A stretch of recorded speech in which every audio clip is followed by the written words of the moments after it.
అండి, welcome to my channel Padmakiran vlogs and cooking. ఇక్కడ మనం ఏంటి అంటే పిజ్జా చేసుకుందాము ఇంట్లోనే చాలా ఈజీగా. ఈ పిజ్జా బేస్ నేను బయట నుంచి తీసుకున్నాను, డీమార్ట్ నుంచి. జస్ట్ 25 రూపీస్కి 2 పిజ్జా బేసెస్ వస్తాయి మనకి డీమార్ట్లో. ఫస్ట్ పిజ్జా బేస్ తీసుకొని దాని మీద పిజ్జా సాస్ అప్లై చేసుకుని దాని మీద కొంచెం మైనీస్ కూడా నేను వేసుకుంటున్నాను. ఇది వెజ్ మైనీస్, నాకు మైనీస్ అంటే ఇష్టం కాబట్టి నేను వేసుకుంటున్నాను. దాని తర్వాత మనకు కావాల్సిన టాపింగ్స్ అనేవి మనం యాడ్ చేసుకోవచ్చు. నేను paneer, corn, tomato, onion add చేసుకుంటున్నాను. బేసిక్గా క్యాప్సికమ్ లేదనుకుంటే యాడ్ చేసుకునేదాన్ని.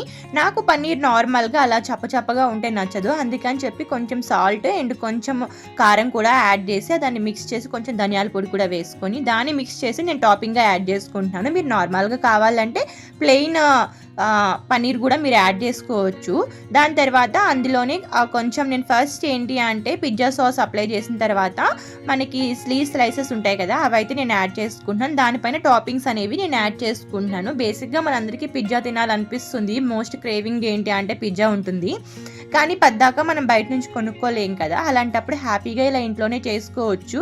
మనం ఇంట్లోనే చేసుకుంటాం కాబట్టి కొంచెం హెల్దీగా కూడా ఉంటుంది. అలాగే పిజ్జా బేస్ అనేది కూడా మనం ఇంట్లో చేసుకోవచ్చు, బట్ నాకు టైం అంత ఉండదు కాబట్టి నేను బయట నుంచి ఆర్డర్ పెట్టుకుంటాను. డీమార్ట్లో అయితే 25 రూపీస్కి 2 వస్తాయి మనకి. మీకు కావాలి అంటే నేను పిజ్జా బేస్ కూడా చేసి చూపిస్తాను ఇంట్లోన. ఎవరికైనా కావాలంటే కామెంట్ చేయండి. ఇంకా టాపింగ్స్ అన్నీ ఒకటిగా యాడ్ చేసుకుంటున్నాను నేను. పన్నీరు, నెక్స్ట్ దాంతో పాటు స్వీట్ కార్న్. మీరు క్యాప్సికమ్ ఉంటే క్యాప్సికమ్ కూడా యాడ్ చేసుకోండి, మంచి టేస్ట్ వస్తుంది. నా దగ్గర ఈ పర్టికులర్గా చేసే టైంకి లేదు, నేను చూసుకోలేదు కాబట్టి నేను యాడ్ చేయలేదు అంతే. ఇంకా మీకు ఏమైనా రెసిపీస్ కావాలంటే కామెంట్ చేయండి, నేను ట్రై చేస్తాను. మ్యాక్సిమం నేను చేసే రెసిపీస్ అన్నీ కూడాను చాలా సింపుల్ ప్రాసెస్ అండ్ ఇంట్లో అవైలబుల్ ఉన్నవే ఉంటాయి.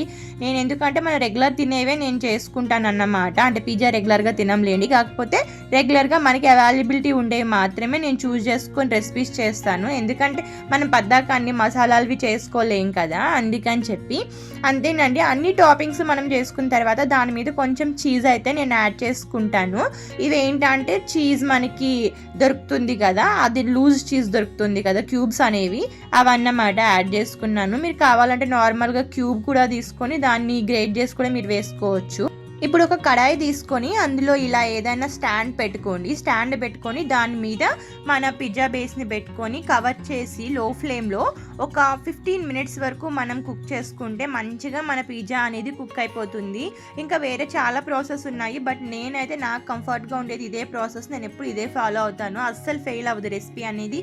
ఫ్రీ హీట్ కూడా మనం చేసుకోవాల్సిన అవసరం అయితే లేదు, నేను చేసుకుంటాను కదా. ఇలాగే కడాయి పెట్టి అందులో స్టాండ్ పెట్టి లో ఫ్లేమ్లో పెట్టి ఒక 10 to 15 మినిట్స్ కుక్ చేసుకుంటే హ్యాపీగా అయిపోతుంది.